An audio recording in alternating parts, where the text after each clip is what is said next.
was that, about 20, 30 miles southwest of Minneapolis, something like that?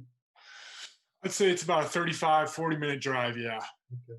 Frank, obviously what we've been talking about, the murder of George Floyd on May 25th, and the events and the passions and all that's ensued since then. I wonder, from your team meeting this week, what do you think that came out of it? What was your reaction to it? And from your standpoint, what did you learn or have reinforced or brought home to you maybe that you didn't really know or fully understand? And what will you take going forward from that session? Yeah. I know that's a lot, Obviously, but I think we can all agree that it was absolutely not wrong, absolutely disgusting, hard to stomach watching that video, and just hard to stomach that that's a reality in our country today. And the team meetings this week have been very unique, especially from the perspective of myself as a white kid who grew up in suburban slash country um, privileged. I mean, I'll say I was a privileged kid. I had a very great upcoming, and I've never had to worry about things that some of my black brothers in that locker room have had to worry about. And just uncomfortable hearing them in that team meeting talk about situations that have happened throughout their life that they have to think about. That, I guess, obviously I was aware that there was a problem in this country, um, and I knew we are not perfectly united as a country, but I'm sick to my stomach the things that I have heard from some of my teammates and some of my friends and some of my brothers that they have to worry about and they have to deal with. And it's been um, very eye-opening, very uncomfortable, very very real.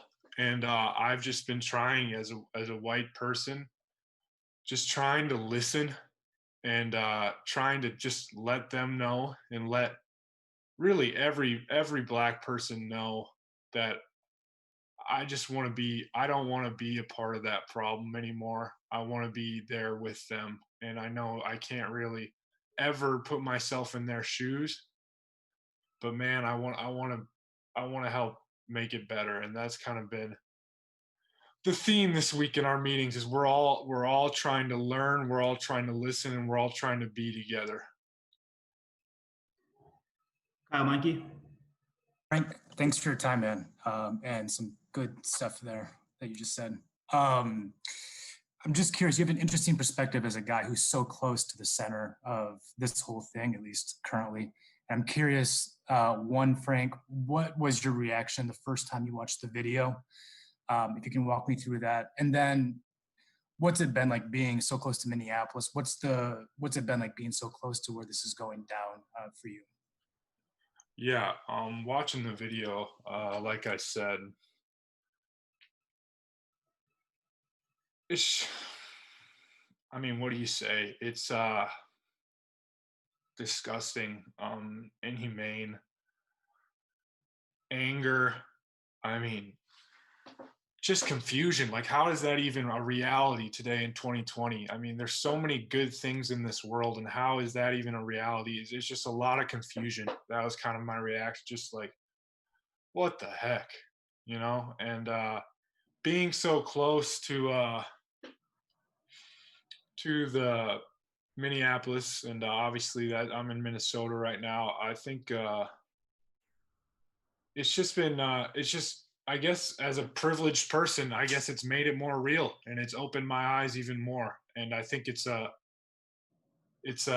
shame that it took it being this close to me for me to open my eyes, but I'm happy that my eyes are open now.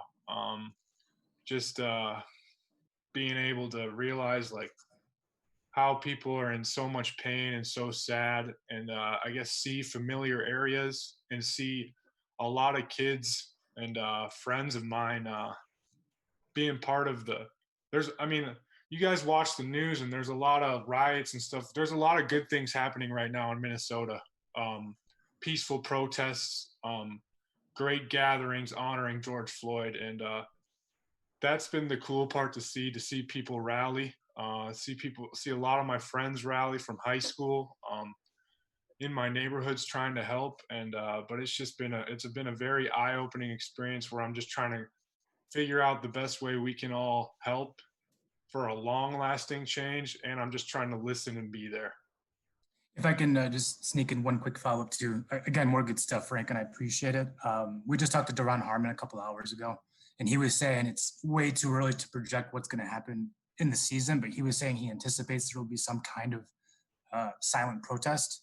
Do you anticipate joining something like that if and when it occurs this season? Yeah, I'm 1,000% sure that Coach Patricia will make some sort of scheduled meeting or something to get the whole team to discover and talk about how we want to go about this. But all I can say right now is I will 100% support all my brothers, especially after this week. But before, I mean, it's the color of your skin, and you have to listen to the message. I think if any of you guys don't follow Trey Flowers, he released an amazing video. Just when he talks, man, it hits me, and I very highly recommend you go listen to that video. And it's about the message, so I am 1,000% supporting them. Thanks a lot, Frank. Yep. John Macaroon.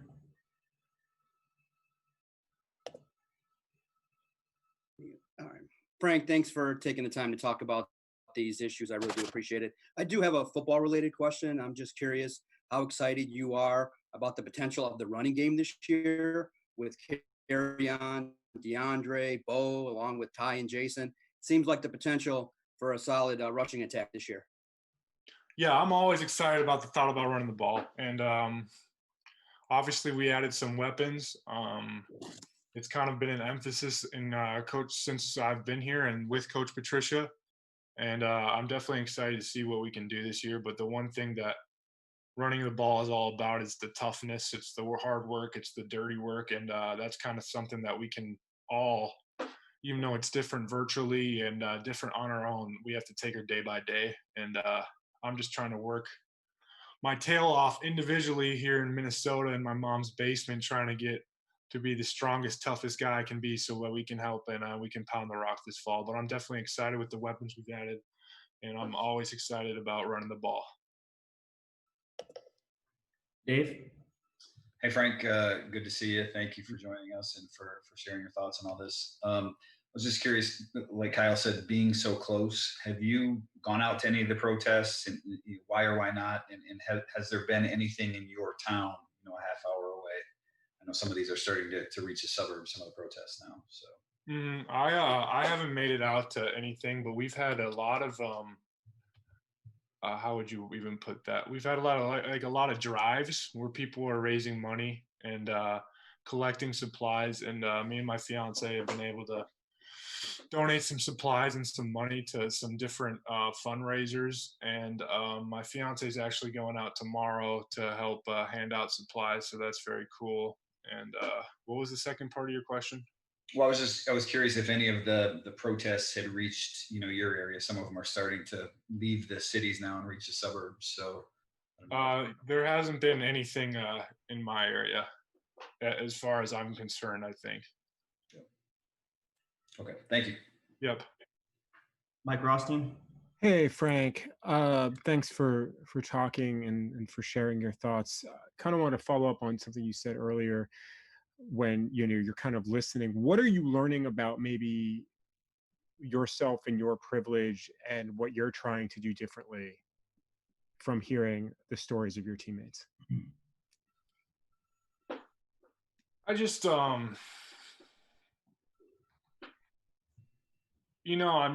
I'm learning about how many things I go about in my daily life that I don't have to think about, that maybe a Black person, a person of color would have to double think about. I guess things that I take for granted that I guess I knew there was discrimination and stuff in this country, but I guess I just didn't realize the day to day, the second to second issues that my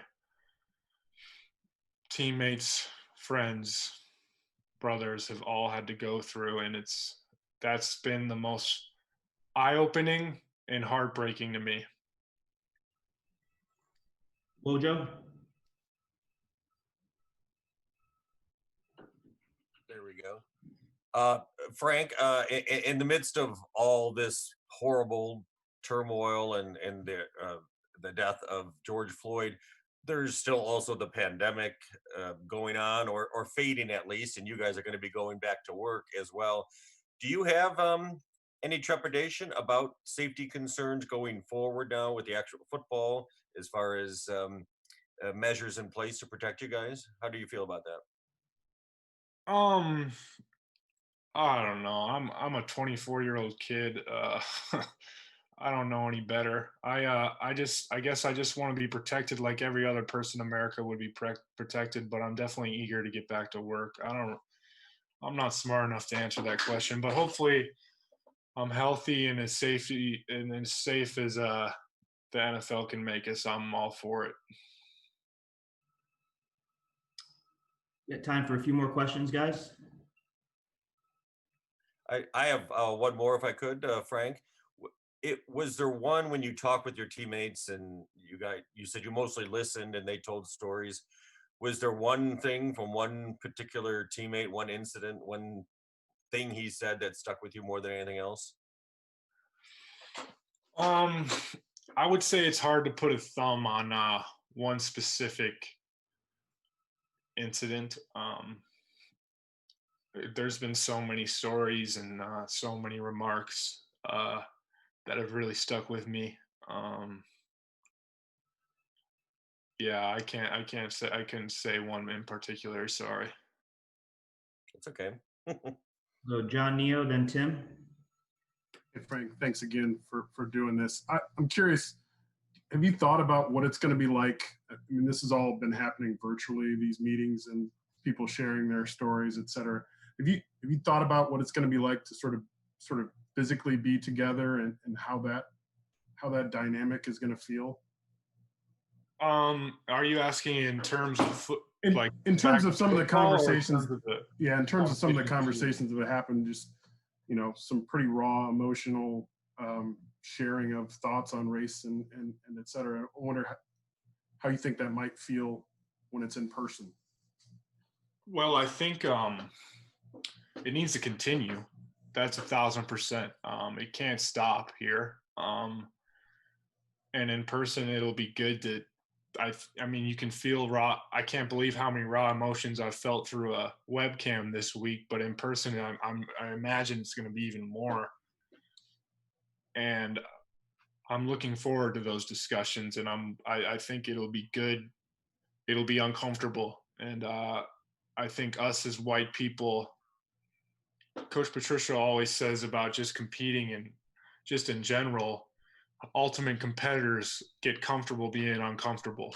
And I think us as white people need to get comfortable being uncomfortable so we can figure out this issue. And I'm sure there's going to be some uncomfortable moments, some learning, some understanding, but in the end, it's got to be all for the positive and all for making change. So I look forward to being able to hug some guys, obviously Corona style. So we'll see how that'll be, but I look forward to it. Thanks, Frank. Tim? Hey, Frank, good to see you.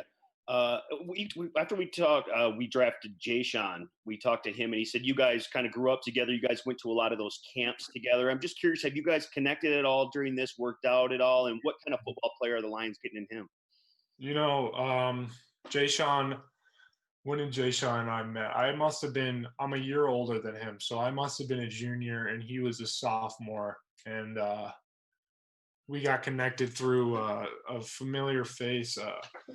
But anyways, we kind of went on the recruiting circuit together. We went to a few schools. We actually went to the University of Michigan together, I believe, and we went to a few other camps and stuff, and got recruited. He was a highly recruited player, so it was a benefit for me just to be around because he was at one point the #1 player in the country. So it was cool just me getting to hang out with him. But he's a great person, first off, great dude, and I'm proud as heck as the kid.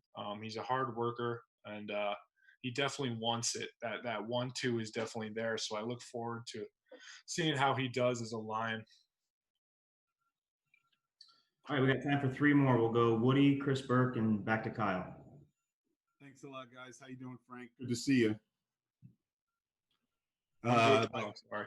My question is this, getting back to some of the social unrest stuff, how do you keep it in the forefront? Because once things get rolling along with the season, sometimes a lot of this can get put on the back burner. How do you maybe want to take steps to keep it in the forefront and keep pressure on so that change comes?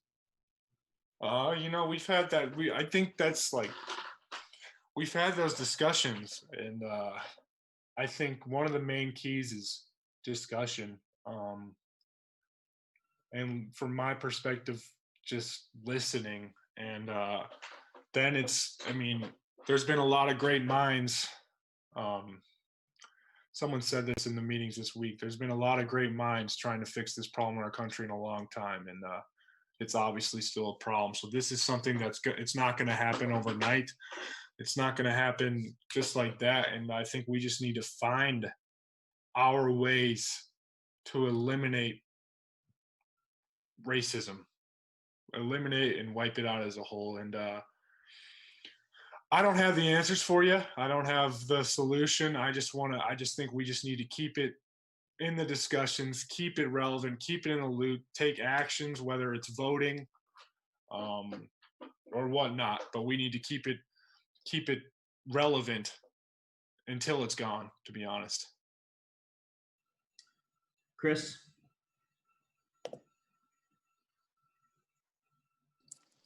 Oh, sorry. Hey, Frank, just sort of echo everyone else, say thanks for doing this. Really appreciate it. Like you said, you're obviously coming at this from a different spot than some of your Black teammates, but what's the discussion been like in terms of just what the responsibility is as football players, as public figures, to continue this conversation and be part of this conversation? Well, yeah, we have a platform, and I think